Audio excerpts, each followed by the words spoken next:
ಆತ್ಮೀಯ H16 news ಅರ್ಥಾತ್ ಸೀತಾರಾಮಗೆ ಸ್ವಾಗತ. ನಾನು ನಿಮ್ಮ MI ಅಥವಾ ಮಲ್ಲಪ್ಪ ಜೋತವರ. ಆತ್ಮೀಯರೇ, ಎಕ್ಸಿಟ್ ಪೋಲ್ ಬಗ್ಗೆ ಈಗಾಗಲೇ ಕರ್ನಾಟಕದ ಬಗ್ಗೆ ಮಾತಾಡಿದ್ವಿ, ಉಪಚುನಾವಣೆ ಬಗ್ಗೆ.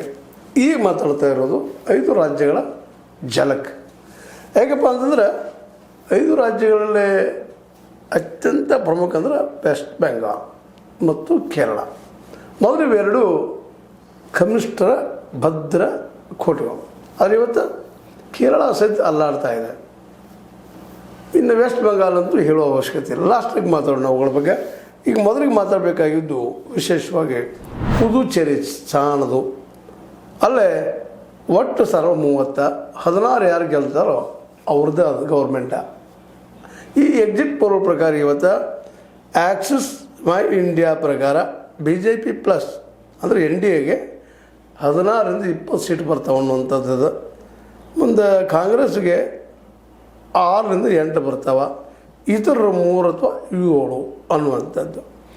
ಇನ್ನು ಪೀಪಲ್ಸ್ ಪಲ್ಸ್ ಪ್ರಕಾರ ಅದು 16ರಿಂದ 19, 10ರಿಂದ 12 ಕಾಂಗ್ರೆಸ್ಸು, ಮುಂದೆ 1ರಿಂದ 2 ಇತರೆ. ಅಂದರೆ 16 ಯಾರು ಗೆಲ್ತಾರ ಅವರಂದಂಗೆ ಮೋಸ್ಟ್ಲಿ ಅಲ್ಲೇ ಇದ್ದ NDA ಸರ್ಕಾರ ಗೆಲ್ತಿದ್ರು ಒಂದು ಎಕ್ಸಿಟ್ ಪೋಲ್ಗಳ ಅಭಿಪ್ರಾಯ. ಅದು ಚೇಂಜು ಆಗ್ಬೋದು, ಈಗ ಹೇಳಿದ್ದೀನಿ ಆ ಮಾತನ್ನು. ಇರಲಿ. ಇನ್ನು ಇದರ ನಂತರ ಬರುವಂಥದ್ದು ಏನಪ್ಪ ಅಂದರೆ ಸಹಜವಾಗಿ ತಮಿಳ್ನಾಡಿನಲ್ಲಂತೂ ಮೋಸ್ಟ್ಲಿ ಅಲ್ಲೇ DMK, ಅಣ್ಣಾ DMK ಇವ್ರು ಬಿಟ್ಟರೆ ಯಾರಿಲ್ಲ, ಅವ್ರ ಸಪೋರ್ಟರಾಗಿ ಬರುವಂಥದ್ದು ಬರಬೇಕು. ಈಗಿನ ಒಂದು ಲೆಕ್ಕಾಚಾರದ ಪ್ರಕಾರ ಈ ತಮಿಳ್ನಾಡಿನಲ್ಲೇ 234 ಸೀಟ್ಗಳಿದ್ದಾವೆ. ಅದರಲ್ಲಿ 118 ಯಾರು ಗೆಲ್ತಾರ ಅವ್ರದ್ದು ಸರ್ಕಾರ. ಹೀಗಾಗಿ ಅಲ್ಲೇ DMK P ಮಾರ್ಕ್ ಪ್ರಕಾರ 125, 145, ಮ್ಯಾಟ್ರಿಜ್ ಪ್ರಕಾರ 122, 132, ಮುಂದೆ ಪೀಪಲ್ಸ್ ಪಲ್ಸ್ ಪ್ರಕಾರ 125, 145, ಮುಂದೆ ಚಾಣಕ್ಯ ಸ್ಟ್ರಾಟಜಿಸ್ ಪ್ರಕಾರ 145, 160, ಆಕ್ಸಿಸ್ ಮೈ ಇಂಡಿಯಾ ಪ್ರಕಾರ 90ರಿಂದ 110, 118 ಬೇಕಾದಕ್ಕೆ. ಇನ್ನು ಅಣ್ಣಾ DMK ಪ್ಲಸ್ BJP ಇರ್ಬೋದು, ಮತ್ತೇನಿರ್ಬೋದು, ಅವರು 65ರಿಂದ 85 P ಮಾರ್ಕ್ ಪ್ರಕಾರ, ಮ್ಯಾಟ್ರಿಕ್ಸ್ ಪ್ರಕಾರ 87ರಿಂದ 110, ಪೀಪಲ್ಸ್ ಪಲ್ಸ್ ಪ್ರಕಾರ 65ರಿಂದ 80, ಚಾಣಕ್ಯ ಸ್ಟಡೀಸ್ ಪ್ರಕಾರ 50ರಿಂದ 65, ಮುಂದೆ ಆಕ್ಸಿಸ್ ಮೈ ಇಂಡಿಯಾ ಪ್ರಕಾರ 22ರಿಂದ 23. ಇನ್ನು TVK ಅಂತ ಈಗಾಗಲೇ ಹೊಸದಾಗಿ ಬಂದಂತೂ ಹೊಸ ಒಂದು ಹೋರಾಟದ್ದು ಅವ್ರು ಎಷ್ಟು ಆಗ್ಬೋದು. P ಮಾರ್ಕ್ ಪ್ರಕಾರ 16ರಿಂದ 26, ಮ್ಯಾಟ್ರಿಕ್ಸ್ ಪ್ರಕಾರ 10ರಿಂದ 12, ಮತ್ತು ಪೀಪಲ್ಸ್ ಪಲ್ಸ್ ಪ್ರಕಾರ 1824, ಚಾಣಕ್ಯ ಸ್ಟ್ರಾಟಜಿ ಪ್ರಕಾರ 0, ಮುಂದೆ ಆಕ್ಸಿಸ್ ಮೈ ಇಂಡಿಯಾ ಪ್ರಕಾರ 98, 120 ಬರ್ಬೋದು ಅಂತೇಳಿ. ಇನ್ನು ಇತರರಂತೆ ಈಗ ಹೇಳಿದಂಗೆ ನಿಮಗೆ 1ರಿಂದ 6, 6, 2ರಿಂದ 6, 17ರಿಂದ 26, 0. ಒಟ್ಟಾರೆಯಾಗಿ ಅಲ್ಲಿ ಗೆಲ್ಲುವಂಥ ಸಾಧ್ಯತೆ ಇರೋದು DMK ಅನ್ನುವಂಥದ್ದು. ಅಂದ್ರೆ ಸ್ಟಾಲಿನ್ ಪಕ್ಷ ಗೆಲ್ತದ್ದು ಒಂದು ಈ ಎಕ್ಸಿಟ್ ಪೋಲ್ಗಳ ಅಭಿಪ್ರಾಯ. ಇನ್ನು ಆಸಾಮು ಸಹಿತ ಅದೇ ರೀತಿಯಾಗಿದೆ. ಆಸಾಮದಲ್ಲಿ ಇರುವ ಏನಪ್ಪ ಅಂತ 126 ಸೀಟುಗಳು, ಅದರಲ್ಲಿ 64 ಯಾರು ಗೆಲ್ತಾರ ಅವರ ವಿನ್. ಈಗ P ಮಾರ್ಕ್ಸ್ ಆಯಿತು 82ರಿಂದ 94, ಮ್ಯಾಟ್ರಿಕ್ಸ್ ಪ್ರಕಾರ 85, 95, ಅದೇ ಕಾಲಕ್ಕೆ ಪೀಪಲ್ಸ್ ಪಲ್ಸ್ ಪ್ರಕಾರ 62ರಿಂದ 72, ಆಕ್ಸಿಸ್ ಮೈ ಇಂಡಿಯಾ ಪ್ರಕಾರ 88ರಿಂದ 100, ಪೋಲ್ ಡೈರಿ ಪ್ರಕಾರ 86ರಿಂದ 101. ಅಂದ್ರೆ ಅರ್ಥ ಏನಪ್ಪ ಅಂದ್ರೆ ಆಲ್ರೆಡಿ BJP ಅಂದರೆ NDA ಅಲ್ಲಿ ಗೆದ್ದು ಬಿಟ್ಟದ, ಉಳಿದವ್ರಿಗೆ ಯಾರಿಗೆ ಅವಕಾಶ ಇಲ್ಲ, ಕಾಂಗ್ರೆಸ್ ಸಾಧ್ಯ ಇಲ್ಲ ಅನ್ನೋದು ಮಾತದ. ಕಾಂಗ್ರೆಸ್ ಭಾಳದ್ರೆ 30ರಿಂದ 40, 20ರಿಂದ 32, 22ರಿಂದ 26, 24ರಿಂದ 30, 15ರಿಂದ 20, ಎಲ್ಲಿ ಮೆಜಾರಿಟಿ ಪ್ರಶ್ನೆಗಳೇ ಇಲ್ಲ, ಗೆಲ್ಲವ್ರು ಅವರು ಅಂತ ಹೇಳಿಬಿಟ್ಟಿದ್ದಾರೆ. ನೋಡೋಣ ಅದೇನಾಗ್ಬೋದು, ಸುಳ್ಳು ಆಗ್ಬೋದು, ಖರೆ ಆಗ್ಬೋದು. ಇನ್ನು ಇತರಂತೆ ಹೆಂಗೆ 1, 1, 6, 12 ಹೇಳ್ಕೊತ ಹೋಗ್ತಾರೆ. ಅಂದ್ರೆ ಈ ನಡೆದ ಹೆಚ್ಚು ಕಡಿಮೆ ಈ 3 ಏನಪ್ಪ ಅಂತಂದ್ರೆ DMK ಅಂತಿ ತಮಿಳ್ನಾಡಲ್ಲೇ, ಆಸಾಮ್ನಲ್ಲೇ NDA ಅಥವಾ BJP, ಮುಂದಿನ ಕೇರಳದ್ದು ಇದು ಸ್ವಲ್ಪ ಡಿಫ್ರೆಂಟ್ ಅದ, ಮುಂದೆ ಪುದುಚೇರಿಲೂ NDA. ಇನ್ನು ಕೇರಳದಲ್ಲಿ 140 ಅದಾವ, 71 ಯಾರು ಗೆಲ್ತಾರ ಅವ್ರು ವಿನ್ ಆದಂಗೆ. P ಮಾರ್ಕ್ ಪ್ರಕಾರ LDF ಅಂದರೆ ಕಮ್ಯುನಿಸ್ಟ್ರದು 62ರಿಂದ 69, ಮ್ಯಾಟ್ರಿಕ್ಸ್ 60ರಿಂದ 65, 55ರಿಂದ 65, 49, 62, 52ರಿಂದ 61. ಯಾವುದೇ ಎಕ್ಸಿಟ್ ಪೋಲ್ LDF ಆರಿಸಿ ಬರ್ತದೆ ಅಂತ ಹೇಳಿಲ್ಲ, ಕಡಿಮೆ ಅದ. ಆದರೆ ಸ್ವತಂತ್ರವಾದ ಮೀಡಿಯಾಗೆ ಬೇಕಾಗಿರುವುದು ಸ್ವತಂತ್ರ ಧ್ವನಿ. ಆ ಸ್ವತಂತ್ರ ಧ್ವನಿ ಉಳಿಸಲು ನೀವು ಮಾಡಬೇಕಾದದ್ದು ಇಷ್ಟೇ. ಅದೇನಪ್ಪಾ ಅಂತಂತಂದ್ರೆ ನಿಮ್ಮ ಕೈಲಾದಷ್ಟು ಸಹಾಯ ಈ ಚಾನಲ್ಗೆ ಮಾಡಿ ಹಾಗೂ ನಿಮ್ಮ ಧ್ವನಿಯನ್ನು ಕಾಪಾಡಿಕೊಳ್ಳಿ. UDF ಅಂದರೆ ಕಾಂಗ್ರೆಸ್ ಇದ್ದಂಥದ್ದು 71 79, 70 75, 75 85, 72 90, 72 84 ಎಲ್ಲನೂ ಮಾರ್ಕ್ಸ್ ಆಯ್ತು, ಮ್ಯಾಟ್ರಿಕ್ಸ್ ಆಯ್ತು, ಪೀಪಲ್ಸ್ ಪಲ್ಸ್ ಆಯ್ತು, ಆಕ್ಸಿಸ್ ಮೈ ಇಂಡಿಯಾ, GVC.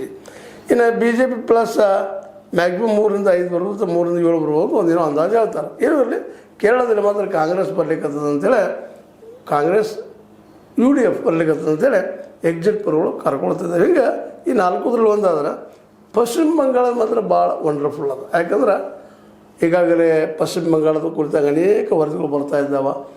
ಅಲ್ಲೇ ಏನು ನಡೆದಪ್ಪ ಅಂದ್ರೆ SIR ವಿರುದ್ಧ ಇವರು TMC ಜೋರ್ದಾರ್ ನಡೆದ, ಜನ ಸಾಕಷ್ಟು ಕುಡಿದಾರೆ, ಸಾಕಷ್ಟು ದುಂಬಳಿ ಆಗ್ತಾ ಇದೆ. ಅದರಲ್ಲೂ TMCಯನ್ನು ಸೋಲಿಸಲೇಬೇಕು ಅನ್ನೋದು ಹಠಕ್ಕೆ ಬಿದ್ದಂಥ ಮೋದಿ ಮತ್ತು ಶಾ ಅವರು ಈ ಸಲ ಎಲ್ಲ ಕಡೆಯೂ ಈ TMC ಏನು ಗುಂಡಾಯಿಸಮ್ ಮಾಡ್ತಿತ್ತು, ಸುಳ್ಳಿನಲ್ಲ ಗುಂಡಾಯಿಸಮ್ ಮಾಡೋದ್ರಲ್ಲಿ ಎಲ್ಲ ಮಾತಿಲ್ಲ, ಅದನ್ನು ಕಂಟ್ರೋಲ್ ಮಾಡೋ ಸಲುವಾಗಿ ಅರೇಶಿನ ತೊಗೊಂಬಂದ ಸ್ವತಃ ಏನಪ್ಪ ಅಂದ್ರೆ ಮುಂದಿನ 60 ದಿನದವರೆಗೆ ಅಲ್ಲಿ ಏನು ಕದ್ದಲ್ಲ ಅದನ್ನು ನೋಡ್ಕೊಳ್ಳೋಂಥ ವ್ಯವಸ್ಥೆ ಮಾಡ್ಕೊಂಡದ. ಅದೇ ಕಾಲಕ್ಕೆ ಈಗ ಹಿಂದಿನ ಎಪಿಸೋಡಲ್ಲಿ ಹೇಳಿದ್ದೀನಿ ನಿಮಗೆ, ಈ ಸಲ ದೀದಿನ ಸೋಲಿಸಿರ್ತೀವಿ, ನಮ್ಮದು ಕಣ್ಣದ ನಿಮ್ಮೆಲ್ಲ ಅಂತ ಮಾತಾಡಿ ಶಾ ಅವ್ರು ಮಾತಾಡಿದ್ದು, ಮೋದಿಯವ್ರು ಮಾತಾಡಿದ್ದು ಎಲ್ಲನೂ ನೋಡಿದ್ದೀರಿ ದಿನನಿತ್ಯ. ಈ ಎಲ್ಲ ದೃಷ್ಟಿಟ್ಕೊಂಡು ಎಕ್ಸಿಟ್ ಪೋಲ್ಗಳು ಏನು ಹೇಳ್ತಾವೆ ಇವತ್ತು ಅನ್ನೋದನ್ನು ಒಂದು ನೋಡಿಬಿಟ್ಬಿಡುವಂಥದ್ದು. ಯಾಕೆಂತಂದ್ರೆ ಎಕ್ಸಿಟ್ ಪೋಲ್ ಪ್ರಕಾರ ಅಲ್ಲೇ TMC P ಮಾರ್ಕ್ ಪ್ರಕಾರ 112, 138. ಇನ್ನೊಂದು ಇಲ್ಲಿ ನೆನಪಿಡ್ಬೇಕು, 294 ಸೀಟ್ ಅದಾವೆ, ಅದರ 148 ಯಾರು ಗೆಲ್ತಾರ ಅವ್ರ ಸರ್ಕಾರ. ಇಲ್ಲೇ ಏನಪ್ಪ ಅಂತಂದ್ರೆ ಈ ಎಲ್ಲ ಎಕ್ಸಿಟ್ ಪೋಲ್ಗಳು ಮೊದಲನೇದು P Marq 117, 138, Matrix 125, 140, People's Plus 177, 187 ಇದೊಂದು ಗೆಲ್ತದ ಅಂತ ಹೇಳಿಗತ್ತದ. ಮುಂದೆ ಆಮೇಲೆ ಇದು ಚಾಣಕ್ಯ ಸ್ಟ್ರಾಟಜಿ 130, 140, ಒಂದು ಪೋಲ್ ಡೈರಿ 99, 127. ಆದರೆ BJP ಪ್ಲಸ್ ಯಾರು ಹೇಳ್ತಾರೆ P ಮಾರ್ಕ್ಸ್ 150, 170 ಅಂದರೆ ಗೌರ್ಮೆಂಟ್ ಮಾಡ್ತಂತ ಹೇಳ್ತಾ ಇದ್ದಾರೆ. 146ರಿಂದ ಮ್ಯಾಟ್ರಿಕ್ಸ್ 160 ಅಂತ ಹೇಳ್ತಾ ಇದ್ದಾರೆ. ಪೀಪಲ್ಸ್ ಪಾಲಿಸ್ 95, 110 ಅಂತ ಹೇಳ್ತದೆ. ಮತ್ತು ಚಾಣಕ್ಯ ಸ್ಟ್ರಾಟಜೀಸ್ 150, 160 ಕೊಟ್ಟಿದ್ದಾರೆ. ಮತ್ತು ಪೋಲ್ ಡೈರಿ 142, 171 ಉಳಿದಂತೆ ಇದ್ದು ಇದ್ದಾಗ ಆಟಕೊಂಡು ಲೆಕ್ಕಕ್ಕಿಲ್ಲ ಅಂದಂಗೆ. ಈ ರೀತಿಯಾಗಿ ಇವೆಲ್ಲ ಮೀಡಿಯಾಗಳು ಅಲ್ಲೇ ಮ್ಯಾಕ್ಸಿಮಮ್ ಈ ಸಲ ಮೋದಿ ಗೆಲ್ತಾರೋ ಅಂತ ಹೇಳಿದ್ರೆ, ಅಲ್ಲಿ ವಾಸ್ತವವಾಗಿ ಈ ಗೋಧಿ ಮೀಡಿಯಾ ಬಿಟ್ಟು ಬೇರೆ ಕೆಲವೊಂದಿಷ್ಟಲ್ಲಿ ಸೋಷಿಯಲ್ ಇನ್ವೆಸ್ಟೆಡ್ ಇದ್ರಾಗಿದ್ದಂಥ ವರ್ಕ್ಗಳು ಮಾಡೋಂಥವು ಅವರಿಲ್ಲ ಈ ಸಲನೂ ದೀದಿನ ಆಗ್ತಾರೆ ಅನ್ನುವಂಥ ಒಂದು ಮಾತನ್ನು. ಯಾಕಂತಂದ್ರೆ ಬಂಗಾಲಿ ಪೊಲೀಸರ ಮೇಲೆ ಬಂಗಾಲಿ ದೀದಿ ಅಂದರೆ ಬಂಗಾಲಿ ಹೆಣ್ಣುಮಗಳ ಟೀಕಾ ಮಾಡಿದ್ರ ಮೇಲೆ ಅಲ್ಲಿ ಜನ ಇವತ್ತು ಮೋದಿ ಮತ್ತು ಶಾ ವಿರೋಧ ಆಗಿದ್ದಾರೆ. ಅದಕ್ಕೆ ಎಲ್ಲರಿಗೂ ಭಯ ಏನಾಗಿತ್ತಂದ್ರೆ SIRದಿಂದ ನಮ್ಮ ಹೆಸರು ಹೋಗ್ತಂತ ಭಯದಿಂದ ಎಲ್ಲರೂ BJP ವಿರೋಧ ಆಗಿದ್ದಾರೆ ಅನ್ನುವಂಥ ಮಾತುಗಳು ಕೇಳಿ ಬರ್ತಾ ಇದ್ದಾವೆ. ಈ ನೆಲೆಗಟ್ಟಿನಲ್ಲೇ ಮೋಸ್ಟ್ಲಿ TMC ಮತ್ತೊಮ್ಮೆ ಅಲ್ಲೇ ಗೆಲ್ತದ ಅನ್ನುವಂಥ ಮಾತುಗಳು. ಆದರೆ ಅದು ವಾಸ್ತವಕ್ಕೆ ಬರುವವರೆಗೆ ಮೇ 4ರವರೆಗೆ ಇದು ಸತ್ಯ ಅನ್ನುವಂಥ ಸ್ಥಿತಿಯೊಳಗೆ ಭಾರತದ ಯಾವ ವ್ಯಕ್ತಿನೂ ಇಲ್ಲ, ಯಾವುದೇ ಸರ್ವೇನೂ ಇಲ್ಲ. ಗೆದ್ದೇ ತೀರ್ತಾರೆ. ಲಾಸ್ಟ್ ಟೈಮ್ 215 ಪಡೆದಂತಹ ಮಮತಾ ಅವರು ಗೆಲ್ತಾರ ಅಂತೇಳಿ ಅಂದರೂ ಸಹಿತ ಈ ಸಲ ಅಂದ್ಕೊಂಡಷ್ಟು ಸುಲಭ ಇಲ್ಲ. ಯಾಕಂದ್ರೆ ಅಲ್ಲಿ EVM ಆಗಿರ್ಬೋದು, EVMಗೆ VVPAT ಇಲ್ಲ.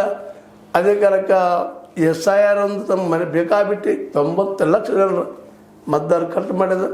ಲಾಸ್ಟ್ ಟೈಮ್ ಮತ ಹಾಕಿದಂಥ 27 ಲಕ್ಷ ಜನರ ಮತಗಳು ಅವ್ರಿಗೂ ಹಾಕಿ ಕೊಟ್ಟಿಲ್ಲ. ಹೀಗಾಗಿ ಮೋಸ್ಟ್ಲಿ ಅದು ಗೆಲ್ಲಬಹುದು ಅಂತ ಎಲ್ಲರ ತರ್ಕ. ಆದರೆ ಅದೇ ಕಾಲಕ್ಕೆ ಇನ್ನೊಂದು ಮಗ್ಗಲ್ದೇನಪ್ಪ ಅಂದ್ರೆ ಇವನ್ನೆಲ್ಲ ತೆಗೆದಿದ್ದಕ್ಕಾಗಿ ಜನ ಒಂದಾಗಿ ಒಕ್ಕಟ್ಟಾಗಿ ಮನುಷ್ಯ ಮುಂದೆ ನಮ್ಮನ್ನ ಪೂರ್ತಿ ಡಿಕ್ಟೇಟರ್ದಾಗಿ ಕೆಡುತ್ತಾರೆ ಅಂತ ತಿಳ್ಕೊಂಡು ಅವ್ರ ವಿರುದ್ಧ ಹಾಕಿರ್ಬೋದು ಮತ ಅನ್ನುವಂಥದ್ದು. ಯಾಕಂದರೆ ಅಬೌವ್ 90 ಅದು 90-95% ಮತ ಹಾಕಿದ್ದು. ಇದು ಯಾರಿಗೆ ಲಾಭ ಆಗ್ಬೋದು? 8 ಮನುಷ್ಯನ ಅಂದರೆ ಮಮತಾ ಅವ್ರ ವಿರೋಧನ ಎಲ್ಲ ಮಮತಾ ಅವರು ಈ ಹೋರಾಟ ಮಾಡ್ತಿರುವಂಥ SIR ವಿರೋಧನ ಇದು ಮುಂಬರ್ದಿದೆ ಅಂತ ಹೇಳ್ತಾ ಒಟ್ಟಾರೆಯಾಗಿ ವೆಸ್ಟ್ ಬೆಂಗಾಲ್ ಗೊಂದಲದಲ್ಲಿ, ತಮಿಳುನಾಡಿನಲ್ಲಿ DMK, ಅದೇ ಕಾಲಕ್ಕೆ ಕೇರಳದಲ್ಲಿ ಕಾಂಗ್ರೆಸ್, ಆಸಾಂನಲ್ಲಿ ಅದೇ ನಮ್ಮ ಏನಪ್ಪ ಅಂತಂದ್ರೆ ಹೇಮಂತ ಬಿಸ್ವಾಸ್ ಅವರ ಆಡಳಿತ ಮಾಡುವಂಥ ಅಂತರ.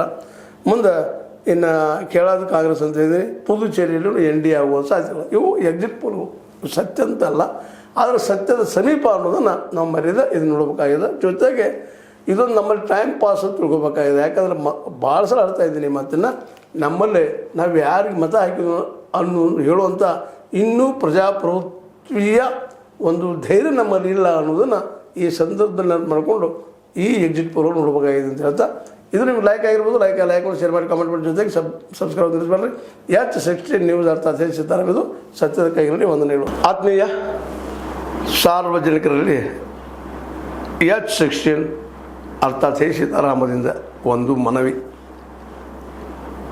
ಈ ಸಂಸ್ಥೆ ಭ್ರಷ್ಟಾಚಾರ, ಅನ್ಯಾಯ, ಅತ್ಯಾಚಾರಗಳಿಂದ ನೊಂದವರ ವೇದಿಕೆ, ಅನ್ಯಾಯಕೋರರ, ಭೂಗಳ್ಳರ, ನಶಾ ಸಾರಾಯಿ ಮಾಫಿಯಾಗಳ ವಿರುದ್ಧದ ಧ್ವನಿ, ರೈತರ, ಕೂಲಿಕಾರ, ಕಾರ್ಮಿಕರ, ಬಿದ್ದ ಸಮುದಾಯ ಜನರ ಧ್ವನಿ ಬೆಂಬಲವಾಗಿ ನಿಂತು ತನುಮನ ಧನದ ಸಹಾಯಕ್ಕೆ ಸಾರ್ವಜನಿಕರಲ್ಲಿ ಕೋರಿಕೆ.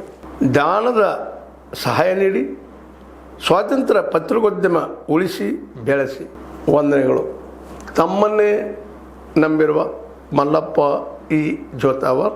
ಈ ಕೆಳಗಿನ QR ಸ್ಕ್ಯಾನ್ ಮಾಡಿ ಅಥವಾ ಈ ನಂಬರ್ ಅಂದರೆ 7411402405ಗೆ ಇಲ್ಲ 9686864852ಗೆ ನೀವು ಫೋನ್ಪೇ ಮಾಡಿ, ಪೇಟಿಎಮ್ ಮಾಡಿ ಅಥವಾ ಇನ್ನಾವುದೇ ಮಾಧ್ಯಮದಿಂದ ಗೂಗಲ್ ಮೂಲಕ ಸಹಾಯ ಮಾಡಿ ಈ ಪ್ರಾಮಾಣಿಕ ಪತ್ರಿಕೋದ್ಯಮವನ್ನು ಉಳಿಸಿ ಅಂತ ಮತ್ತೊಮ್ಮೆ ಮನವಿ. ವಂದನೆಗಳು.